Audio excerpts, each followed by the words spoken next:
Nah, udah mulai record.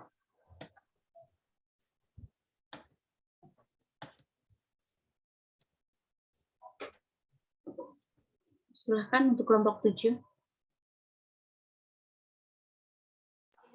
Oke, baik. Assalamualaikum warahmatullahi wabarakatuh. Waalaikumsalam warahmatullahi wabarakatuh. Good evening all. The Honorable Ma'am Yulma as lecturer in English and Guidance and all my happy friends. Okay, let me introduce us from group 7, which is consists of Sri Wahyuni and Linda and Miss Naning Dwi Ramawati and myself, Dinar Alfisharin. Today presentation will discuss about dentist campaign against candy. Okay, the first presentation will be read by Miss Linda. Please start the presentation. Thank you.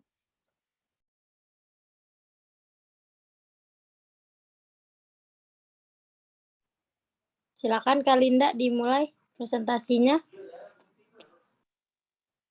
Okay, thank you, Dinar. Paragraph 1, Santa Rosa, California. Dentist is offering trick or treat $1 a pound a half kilogram for their sweets to make a point about dental hygiene. Artinya, Santa Rosa, California. Seorang dokter gigi menawarkan sebuah trik atau suguhan $1 per pound setengah kilogram untuk permen mereka menjelaskan tentang kebersihan gigi. Untuk selanjutnya silahkan. Terima kasih.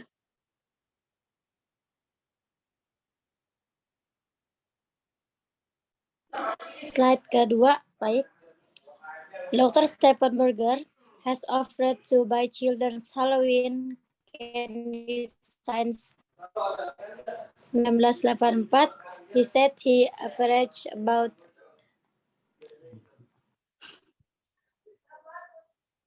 about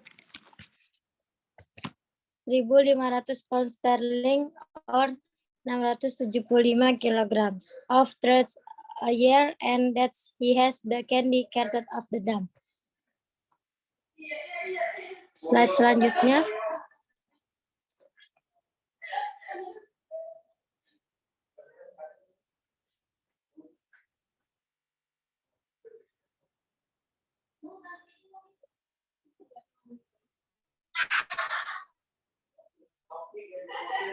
Slide selanjutnya, Kak Evi, maaf.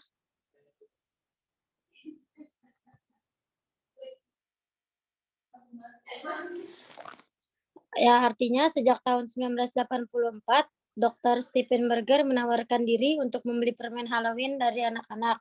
Dia mengatakan telah mendapatkan rata-rata 1.500 pound sterling atau seberat 675 kg permen setiap tahunnya, dan telah mengangkut permen itu ke tempat pembuangan sampah.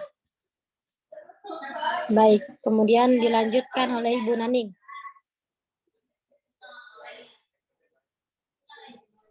Terima kasih, Dinar. Yang saya lanjutkan, every year,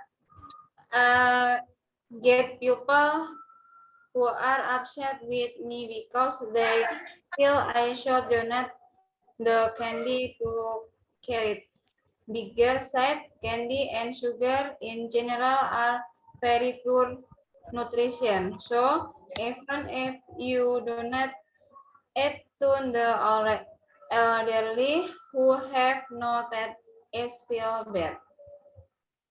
Yang artinya, setiap tahun saya mendapatkan orang-orang yang marah dengan saya karena mereka merasa saya harus menyumbangkan permen untuk amal. Kata pengemis, permen dan gula pada umumnya adalah nutrisi yang sangat buruk. Jadi, biarpun disumbangkan ke orang tua yang tidak punya gigi, tetap saja gizinya buruk. Terima kasih. Okay, back to paragraph 4. David said his biggest shares was about 6 years ago. And he collected 1,953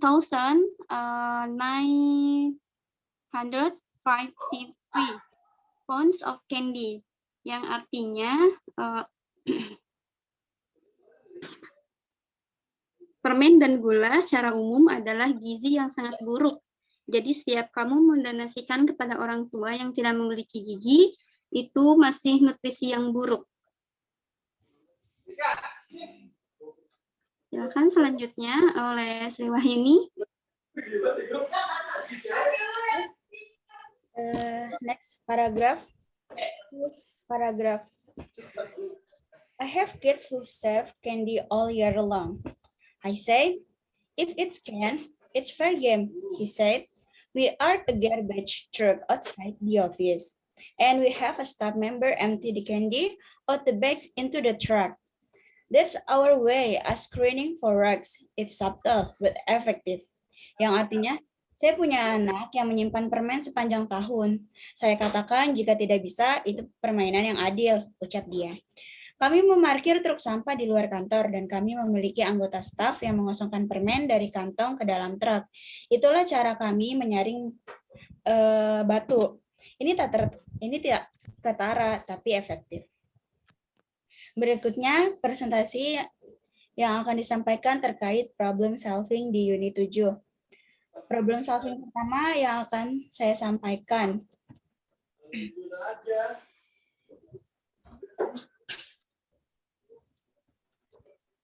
Jadi dalam problem solving unit ini dikatakan ada sekolah yang memiliki rata-rata nilai 3,8 dalam sekolah tersebut. Nah, dalam ujian bahasa Inggris. Jadi sebagai guru, bagaimanakah solusi kita untuk menaikkan nilai peserta didik? Nah, problem solving dari saya pribadi yang pertama itu, boleh next Mbak Evi. Jadi dalam problem solving untuk menaikkan nilai peserta didik atau memperbaiki kemampuan siswa, saya bagi menjadi 3 langkah mudah. Yang pertama yaitu mengukur kembali kemampuan siswa, yang kedua mengelompokkan pelaksanaan pembelajaran, yang ketiga yaitu memantau perkembangan siswa. Mari kita bahas satu persatu ya teman-teman. Bagian pertama, langkah pertama yaitu mengukur kembali kemampuan siswa. Untuk pengukuran kembali, alangkah lebih baik siswa-siswi ini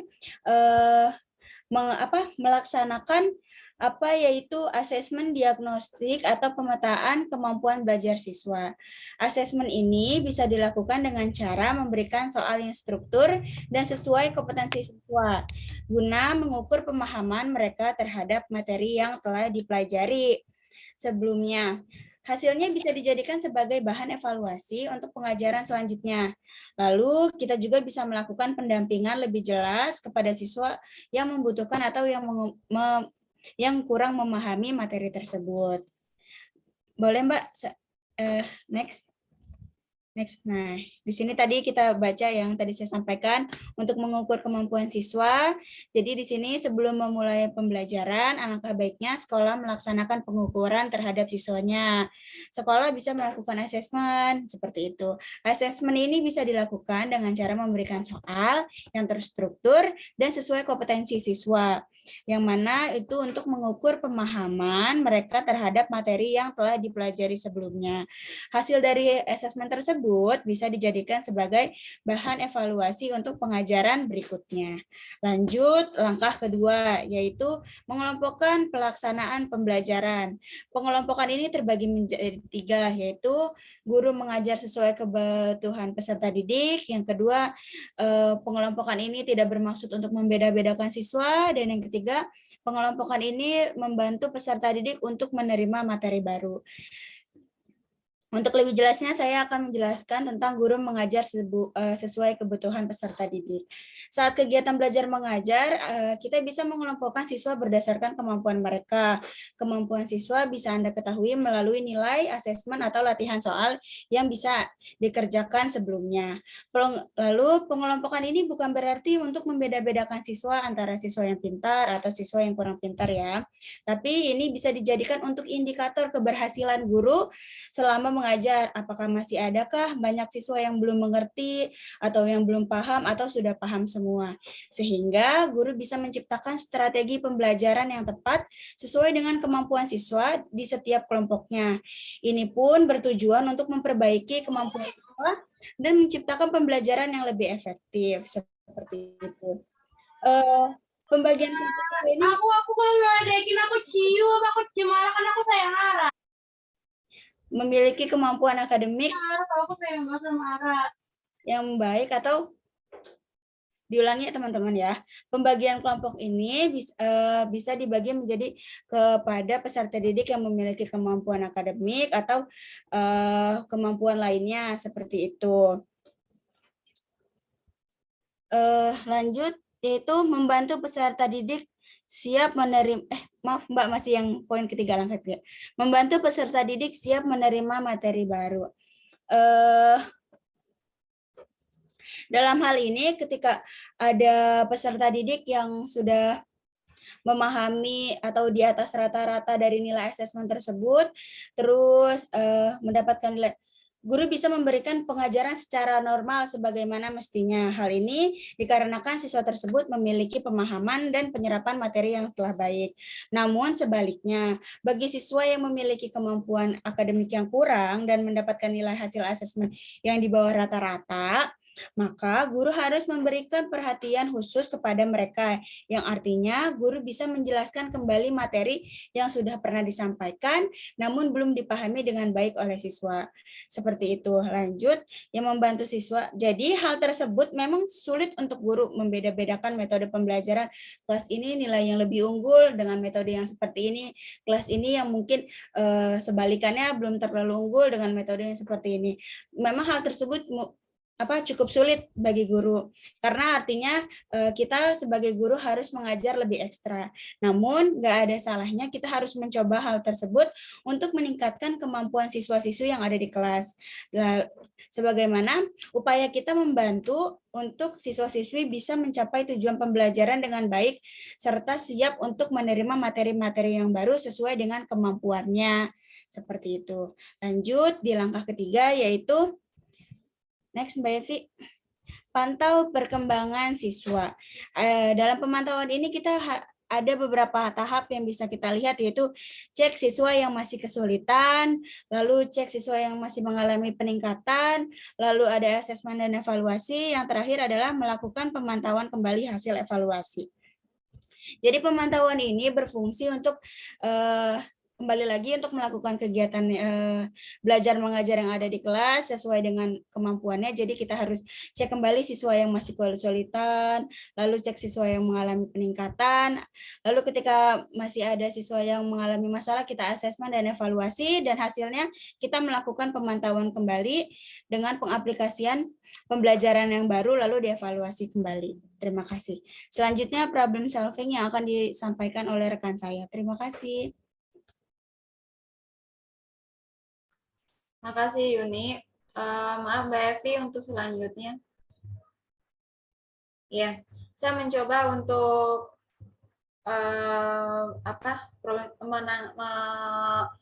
masalah dari problem solving yang tadi, yaitu untuk mencoba untuk mencari masalah dari siswanya, yaitu bisa jadi kenapa sih anak ini dalam prestasi bahasa Inggris itu nilainya menurun. Bisa jadi mungkin yang pertama, anak kurang berminat dengan pembelajaran tersebut. Tapi walaupun setiap anak pasti punya bakat dan minat yang berbeda. Dengan begitu, anak yang mempunyai bakat dan minat, kita sebagai guru harus memberikan motivasi, harus memberikan rangsangan kepada siswa tersebut, bagaimana caranya agar siswa tersebut walaupun tidak menyukai tapi lambat laun akan menyukai dengan pelajaran tersebut. Dengan cara kedua adalah cara penyampaian guru. Setiap anak pasti punya gaya belajar yang berbeda. Pasti ada yang dia visual, linguistik atau ada beberapa, dan menurut saya dari beberapa siswa yang mempunyai gaya belajar yang berbeda itu, harapannya seorang guru yang menjelaskan di depan kelas bisa memahami karakter-karakter setiap siswanya, atau mungkin seorang guru yang bisa memberikan pembelajaran, memberikan penyampaian materi kepada siswanya dengan berbagai cara, atau mungkin dengan gaya belajar siswa yang berbeda-beda. Jadi kita sebagai seorang guru bisa memberikan atau menyampaikan dengan gaya-gaya yang berbeda, tidak hanya monoton. Itu. Yang ketiga, anak bingung bagaimana cara belajar. Jadi bersangkutan dengan yang kedua. Jadi guru memberikan motivasi, memberikan ajakan, atau mungkin memberikan contoh bagaimana cara gaya belajar siswanya, mungkin dari gerakan tubuh, atau mungkin dengan cara intonasinya, dan bisa yang lainnya. Yang keempat, kurangnya motivasi dari lingkungan. Ini bisa jadi lingkungan dari keluarga yang terlalu cuek bahwa anak itu tentang bakat dan minatnya, atau mungkin tidak adanya motivasi, tidak ada semangat, atau mungkin dari beberapa lingkungan keluarga yang kurang kondusif, atau mungkin dari lingkungan sekolahnya juga. Jadi guru mungkin asal menyampaikan, atau mungkin anak tidak bisa, yang pasti anak ada yang sudah mampu, atau mungkin anak yang masih belum mampu, sehingga dengan anak yang sudah mampu dan anak yang belum mampu harusnya bisa dibedakan. Dengan anak yang belum mampu diberikan motivasi lagi, atau mungkin remedial dalam ulangan, atau mungkin secara pendekatan bahwa diberikan penjelasan lebih daripada anak yang mungkin sudah bisa menguasai. Oke, demikian dari saya. Terima kasih.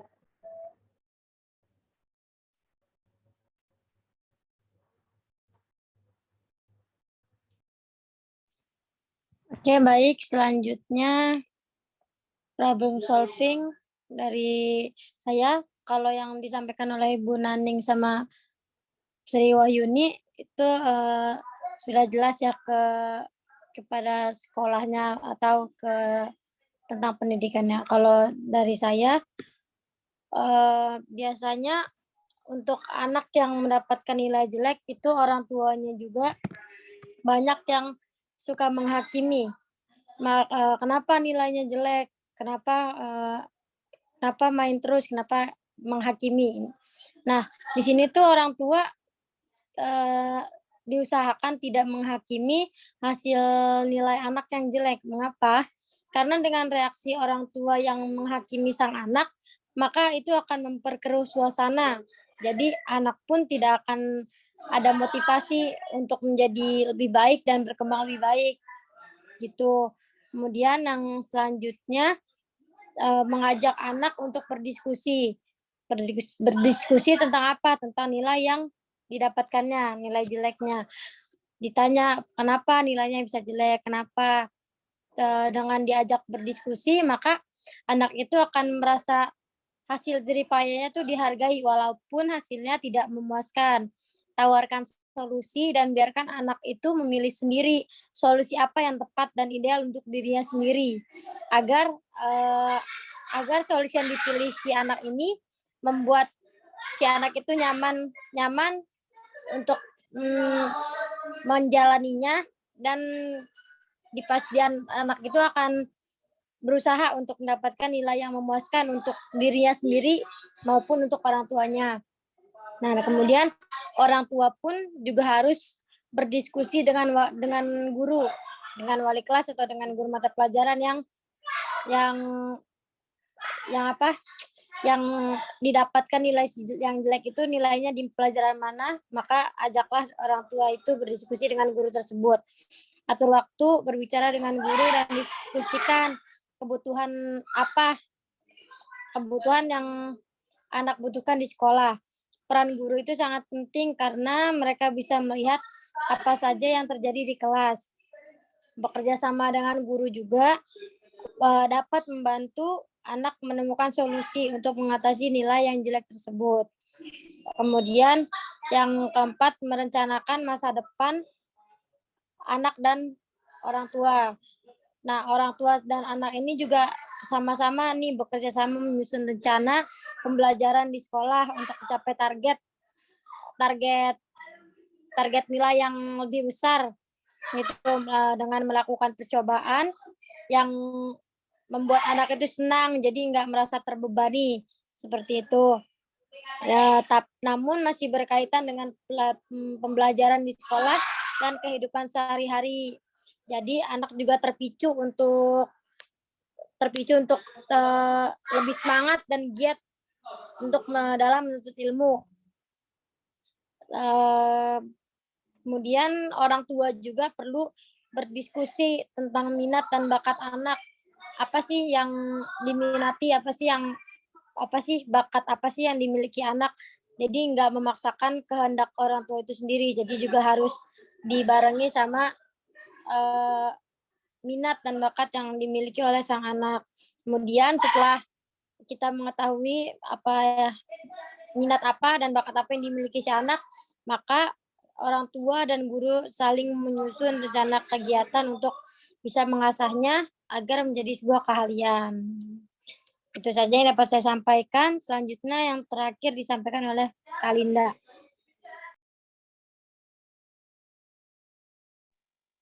Baik, untuk selanjutnya problem solving dari saya, Linda. Untuk pendapat Yuni, Bu Naning, dan Dinar itu sebetulnya sepertinya sudah lengkap ya. Ini hanya melengkapi saja. Mungkin yang pertama, berikan anak kesempatan untuk menentukan cara belajarnya yang mudah. Sudah dijelaskan juga tadi ya, berikan kesempatan anak untuk gaya belajarnya gitu ya. Nah, terus yang kedua, berikan dengan mendapatkan nilai yang seperti itu. Jadi guru BK coba untuk memberikan kesempatan ke anak itu, maksudnya untuk ngobrol, mungkin itu untuk berbicara, berdiskusi dengan guru mata pelajaran, berikan remedial atau memperbaiki nilai, atau gimana caranya untuk anak ini bisa mendapatkan nilai sesuai KKM gitu.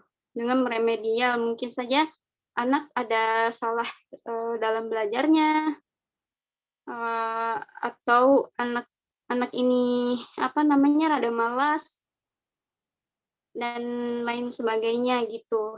Nah, guru dapat memperbaiki cara dalam mengajarnya dan memberikan memberikan cara belajar yang baik untuk anak tersebut, misalnya siswa-siswa tersebut gitu, untuk memperbaiki nilai yang ada gitu. Nah, terus yang ketiga, meningkatkan belajar bahasa Inggris, misalnya berikan si anak solusi untuk membeli buku atau kamus bahasa Inggris, atau sekarang kan udah canggih, bisa mendownload belajar bahasa Inggris seperti TOEFL atau segala macamnya. Soalnya memang menurut saya untuk bahasa Inggris sendiri itu anak-anak tuh malas untuk belajar dan kurang berminat gitu ya, seperti halnya matematika lah, seperti itu gitu. Jadi anak-anak agak susah untuk belajar bahasa Inggris gitu, dan banyak anak-anak yang mengeluh bahasa Inggris susah, bahasa Inggris itu ribet gitu ya. Cuman sebagai guru kita harus mensupport bagaimana anak ini semangat untuk belajar bahasa Inggris, karena kan bahasa Inggris itu termasuk ke dalam, kalau dulu termasuk dalam UN atau ujian nasional ya, dan sekarang juga kan harus dituntut anak untuk bisa berbahasa Inggris karena itu perlu untuk pendidikan selanjutnya dan untuk nanti dia mencari pekerjaan itu kan sangat diperlukan bahasa Inggris. Nah, mungkin itu saja dari saya. Terima kasih. Saya kembalikan lagi ke Dinar. Silakan Dinar. Oke, baik. Demikian presentasi dari kelompok kami.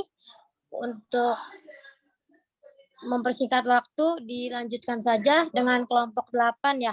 Kurang lebihnya saya perwakilan dari kelompok 7, mohon maaf apabila masih banyak kekurangan dalam mempresentasikan materi kami. Kurang lebihnya wabillahi taufiq wal hidayah. Wassalamualaikum warahmatullahi wabarakatuh. Dilanjut dengan kelompok 8. Waalaikumsalam warahmatullahi wabarakatuh.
Assalamualaikum warahmatullahi wabarakatuh.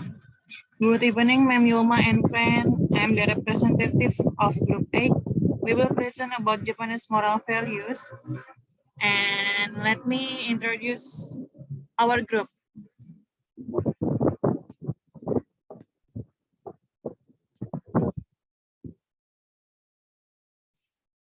For the first, it's me, Valiasana Basir, and then the second friend is Triuka, the third friend is Nurma Vita Rumsagita, and the last is Nova Novianti.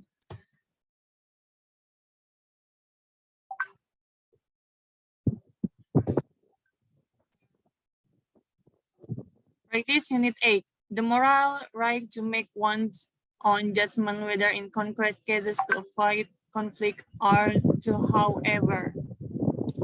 Thus, virtues that are directed at trans-empirical values are seen as the most valuable, then individuals do have the moral right from judgment.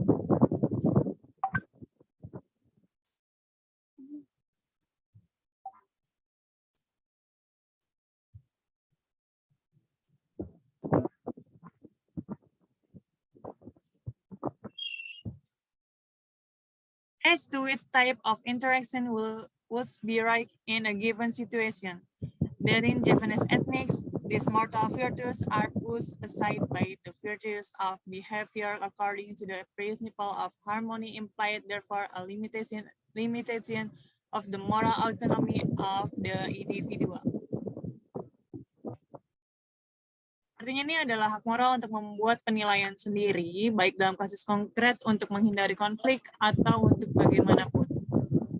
Kebajikan yang diarahkan pada nilai-nilai trans-empiris dipandang sebagai yang paling berharga, maka individualis memang memiliki hak moral untuk menilai jenis interaksi mana sih yang tepat dalam situasi tertentu. Bahwa pada etnis Jawa ada keutamaan-keutamaan fana yang disingkirkan oleh keutamaan perilaku menurut prinsip-prinsip kerukunan. Dengan demikian menyiratkan pembatasan otonomi moral individu. Lanjut. Baik, saya lanjutkan. There are their principal values that the Japanese experience in good neighborhood relation. Firstly, mutual assistance. One helps another, for instance, during house building where the actual amount of labor performed is not, so that it can be returned on an appropriate occasion. Villagers must be given priority to work the field of other villagers and participate during the harvest. Small amount of cash, a pressure lamp of cheers have to be loaned out to neighbors. Lanjut, Pali.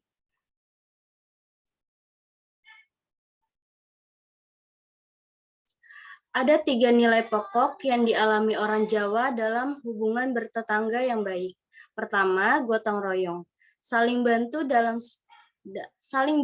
satu sama lain, misalnya selama pembangunan rumah di mana jumlah pekerja dicatat sehingga dapat dikembalikan pada kesempatan yang lain.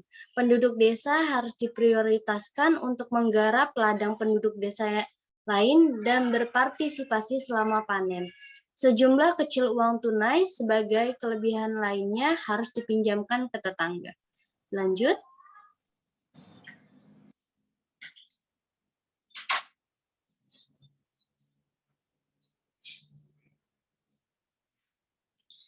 Baik. Secondly, the village community renders an acknowledgement to every member according to their due importance. In this way, food is exchanged, for example, on the last Ramadan. The Muslim month fasting, attendance is generally expected at a neighbor's celebration, which are also supported by contribution of work and money. Attendance at funerals in the neighborhood is yang artinya, kedua, masyarakat desa memberikan pengakuan kepada setiap anggota sesuai dengan kepentingannya. Dengan cara ini, makanan dipertukarkan. Misalnya pada bulan Ramadan terakhir, bulan umat Islam berpuasa. Kehadiran umumnya diharapkan pada perayaan tetangga yang juga didukung oleh kontribusi pekerjaan dan uang. Menghadiri pemakaman di lingkungan adalah wajib. Selanjutnya.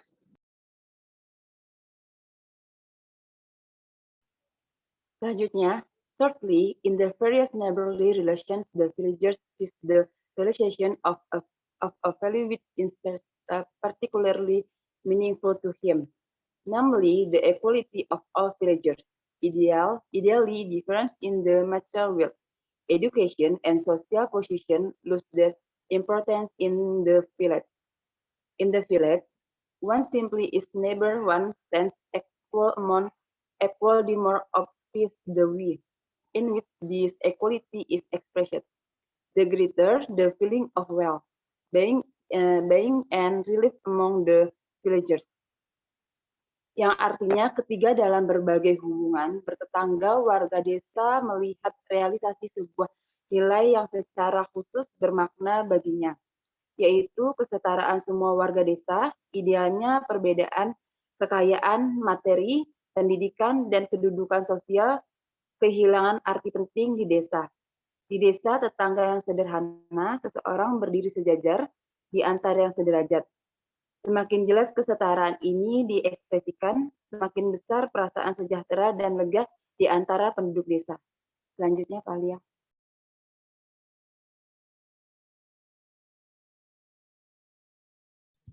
Problem solving, teacher have to examine personal goals in daily school activity. The problem is one of your students like to steal, cheat, and disturb his classmate. But he is clever and come from rich family. But what do you think and what will you do? Jadi itu ada salah satu murid dalam kelas yang bertindak curang dan mengganggu temannya. Tapi dia ini berasal dari keluarga yang kaya. Terus bagaimana pendapat dan apa yang akan dilakukan? Untuk penyelesaian masalahnya ini adalah sebagai guru konseling, hal ini tentulah tidak baik untuk anak usianya. Karena dia merampas kebahagiaan anak seusianya atau temannya dengan kenakalannya. Sebagai guru konseling akan melakukan pendekatan yang lebih dalam terhadap anak tersebut. Mungkin saja anak tersebut kurang perhatian dari orang tuanya, maka dia melakukan sesuatu yang membuat dirinya itu diperhatikan oleh orang lain gitu. Jadi mengerti suasana hatinya dan memberikan arahan bahwa sesama anak tidak boleh berbuat jahat ke lainnya. Untuk itu kami menggunakan konseling behavioral yang dimana konseling tersebut didasarkan pada upaya perubahan perilaku. Perilaku dalam pandangan ini dibentuk berdasarkan hasil dari segenap pengalamannya berupa interaksi individu dengan lingkungan sekitar.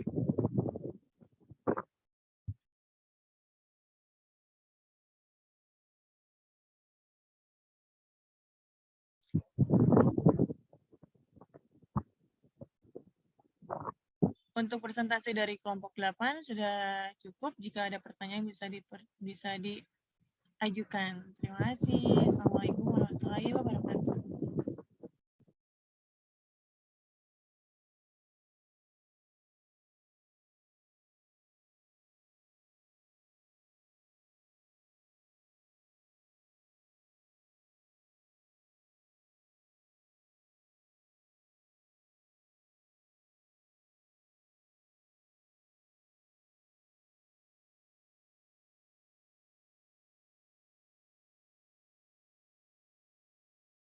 Baik teman-teman, yang selanjutnya ini problem solving dari rekan-rekan ya. Yang berikutnya ya.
Teman-teman semuanya ada yang mau menambahkan tentang problem solving seperti biasa ketika ada Bu Yulma? Kita menambahkan tentang problem solving baik untuk unit 7 ataupun unit 8. Rekan-rekan ada yang mau menambahkan?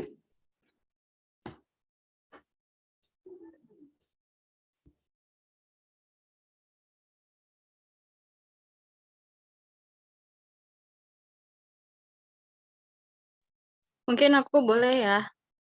Boleh, Kak. Unit 7 ya? Ya, aku unit 7. Iya, aku mau izin untuk nambahin yang di unit 7 mengenai tadi problem solving-nya. Jadi setelah aku baca kembali yang dipaparkan teman-teman itu kan tadi tentang bagaimana udah bagus banget nih, bagaimana sih cara kita biar anak ini semangat lagi dapat nilai yang terbaik lagi nih. Nah, tapi aku mau menjabarkan lebih dalam lagi karena di pertanyaan itu adalah rata-rata nilai yang didapatkan itu kan rendah di UAN hasil mata pelajaran bahasa Inggris. Berarti secara tidak langsung subjeknya itu di bahasa Inggris nih kelemahan anak-anaknya. Nah, menurut aku bagaimana sih bisa meningkatkan nilai dari anak-anak tersebut? Nah, yang pertama yang paling dikedepankan 4 poin dalam mata pelajaran bahasa Inggris itu kan ada 4. Listening, reading, kemudian speaking, sama satu lagi writing ya kan. Jadi dari mendengar, berbicara, menulis, membaca. Kita bisa menerapkan beberapa poin penting dalam menerapkan bahasa Inggris ini. Nah, semakin kita mengenalkan kosakata bahasa Inggris kepada anak-anak, tentunya makin melekat nih kata-kata bahasa Inggris yang nanti makin bisa dipelajari sama anak-anak. Nah, caranya gimana sih? Dari listening. Nah, kita bisa nih mendengarkan poin-poin bahasa Inggris tuh kayak gimana sih. Kita udah sering banget tahu di sekolah-sekolah bisa menyediakan listening, kita bisa pakai YouTube, pakai Infocus gitu kan di kelas, didengarkan sama anak-anak. Kemudian di dalam listeningnya itu nanti bisa ada tulisan bahasa Indonesianya. Jadi di samping nanti anak-anak dengerin bahasa Inggris, ada tulisan bahasa Indonesia, jadi nanti nambah kosakatanya lagi. Kemudian menulis, kita bisa nulis tuh gimana sih bahasa Inggris tuh bahasa Inggris karena kan dari pelafalan aja hampir ada yang mirip-mirip tuh. Nah, kata-katanya gitu bisa kita kasih evaluasi nih kuis ke anak-anak. Gimana sih cara ngebedain misalkan bahasa Inggrisnya ini kalau misalkan ditulis pelafalannya tuh hampir mirip padahal artinya berbeda kayak gitu. Terus speaking. Nah, speaking ini bisa kita ajarkan kepada anak-anak bisa dengan dalam satu bangku nih, misalkan Evi sama Yuni satu bangku. Nah, saling memberikan conversation buat satu sama lain. Jadi Evi ngomong apa nih pakai bahasa Inggris, dijawab sama Yuni dari hal-hal kecil aja, misalkan how are you, terus bagaimana, how you feeling today. Jadi semakin sering anak-anak dapat stimulus-stimulus tentang bahasa Inggrisnya dia, jadi tuh kayak makin nambah, oh kosakata bahasa Inggris tuh kayak gini. Jadi tuh dia ketika nanti dapat soal-soal bahasa Inggris, oh aku tahu nih arti bahasa Inggrisnya ini apa. Jadi nanti tinggal dikedepanin lagi nih tentang yang verb-nya. Karena kan kadang yang susah tuh kayak gitu verb-nya, kemudian apa tuh namanya kata-kata yang lainnya yang sebagai kata pendukungnya. Jadi bisa bisa diperdalam lagi. Terus bisa juga kasih evaluasi lagi tuh kayak misalkan tugas-tugas, misalkan di sini tugas dari film bahasa Inggris atau mungkin yang lain-lainnya. Yang penting menggugah anak-anak buat bisa makin melancarin bahasa Inggrisnya dia. Jadi mudah-mudahan kan kalau udah ada stimulus-stimulus kayak gitu nanti ketika dapat ujian baru di bahasa Inggris bisa meningkat lagi gitu. Jadi aku fokus di bahasa Inggrisnya aja sih buat tambahin kelompok 7. Makasih sebelumnya. Ya, terima kasih Kak Sania atas tambahan problem solving-nya. Kebetulan memang dari kelompok 7 belum ada yang spesifik pelajaran bahasa Inggris. Terima kasih banyak. Untuk rekan-rekan yang lain, ada yang mau menambahkan terkait problem solving masalah unit 7 atau unit 8 sebelum? Maaf, tadi nilainya rata-ratanya rendah di bahasa Inggris yang diuankan ya Teh? Iya, Bapak. UN. Oh, bahasa Inggris.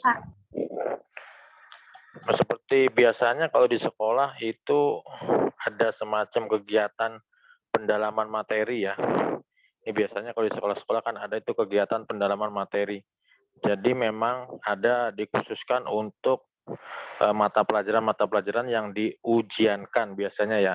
Ada bahasa Indonesia, ada bahasa Inggris, ada matematika. Kalau di SMK itu ada pelajaran produktifnya. Jadi kemungkinan bisa diadakan kegiatan pendalaman materi. Itu jadi setiap guru mata pelajaran memberikan materi-materi atau praktek-praktek di luar teori yang sudah diberikan di jam-jam kelas. Jadi itu bisa digunakan. Jadi untuk mendapatkan nilai-nilai yang lebih di atas rata-rata atau yang sudah turun itu bisa kalau di sekolah-sekolah biasanya melalui pendalaman materi. Itu kan biasanya kalau kegiatan itu kan khusus ya. Jadi nggak kayak di kelas-kelas pada umumnya gitu. Maksudnya nggak seperti pelajaran yang ada di mata pelajaran khusus yang keseharian gitu. Kalau ini kan dia di luar jam mata pelajaran, jadi bisa sebelum pelajaran dimulai atau setelah jam sekolah gitu. Itu Ya, bisa, seperti les. ya, ini tapi yang mengadakan gurunya untuk pelajaran-pelajaran yang diujiankan. Nah, khusus untuk pendalaman materi itu biasanya materinya diambil dari hal-hal yang belum dipahami sama anak muridnya. Jadi mungkin seperti yang Mbak Sania bilang tadi ada kekurangan di apanya, di conversation-nya atau di penguasaan apanya. Nah, nanti di pendalaman materi itu difokuskan pada hal-hal tersebut. Mungkin hal itu bisa dilakukan untuk mendapatkan nilai-nilai yang diharapkan kembali. Mungkin tambahan dari saya seperti itu. Makasih. Ya, terima kasih Pak Teguh atas masukannya terkait peningkatannya lewat kegiatan ya Pak Teguh ya, di luar jam belajar di kelas. Betul. Itu kan memang ada kegiatannya yang di sekolah pasti ada kok pendalaman materi. Ya, saya pernah materi ya. ngerasain itu, Pak. Yang intinya yang apa namanya mendapatkan nilai kurang atau nih yang pelajaran yang diujiankan biasanya. Ya. Makasih. Sama-sama Pak Teguh, kita juga terima kasih atas masukannya. Ada lagi teman-teman yang ingin menambahkan terkait problem solving?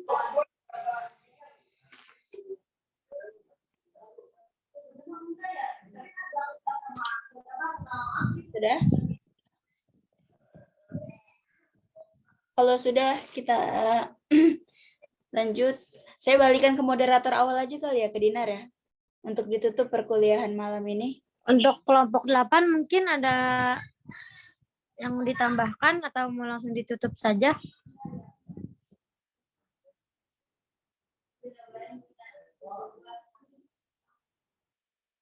Gimana untuk kelompok 8? Tadi problem solving. Langsung tutup aja, langsung tutup. Kelompok 8 problem solvingnya untuk anak yang suka mencuri dan mencari keributan di kelas itu. Saya ingin menambahkan sedikit saja mengenai anak yang suka mencuri atau apa. Silakan. Ya, mungkin anak kan kadang tidak tahu mana yang baik dan mana yang buruk. Mungkin dia di dalam hatinya mungkin hanya meminjam atau meminjam barang anak gitu kan, meminjam barang temannya tanpa temannya tahu gitu kan. Biasa minjam terus nanti dia lupa atau enggak terbawa ke rumahnya gitu kan. Untuk orang tua sih diajarkan untuk tahu bahwa itu bukan barang dia barang temannya, untuk tidak diambil, bukan haknya gitu. Dan diajarkan untuk mengembalikan barang yang mungkin telah dicuri sebelumnya. Jadi tuh kalau memang ketahuan anak itu mencuri barang temannya atau mainan temannya, mungkin penghapus, pulpen atau barang yang ada di kelas itu, untuk tahu orang tua tuh untuk tahu cek mana barang yang memang punya anaknya atau bukan gitu. Jadi untuk selanjutnya anak itu untuk disuruh untuk mengembalikan barang temannya dan meminta maaf. Jadi itu ada semacam pelajaran bahwa itu salah. Jadi itu tidak akan diulangi oleh anak yang mencuri itu. Itu saja sih tambahan dari saya. Baik, terima kasih untuk Mbak Evi untuk tambahannya mengenai problem solving kelompok 8. Sudah cukup ya teman-teman, kita tutup saja untuk kelompok 7 dan 8. Kelompok 8 ditutup ya. Oke, Dinar. Ya, baik. Oke, sebelumnya terima kasih untuk teman-teman yang sudah mendengarkan dengan hikmat presentasi dari kelompok 7 dan 8. Kurang lebihnya mohon dimaafkan apabila masih banyak kekurangan yang disampaikan. Terima kasih untuk tambahannya kepada Kak Sania, Pak Teguh, dan Kak Evi ya. Akhir kata kami tutup. Wabillahi taufiq wal hidayah. Wassalamualaikum warahmatullahi wabarakatuh. Waalaikumsalam warahmatullahi wabarakatuh. Terima kasih. Sama-sama.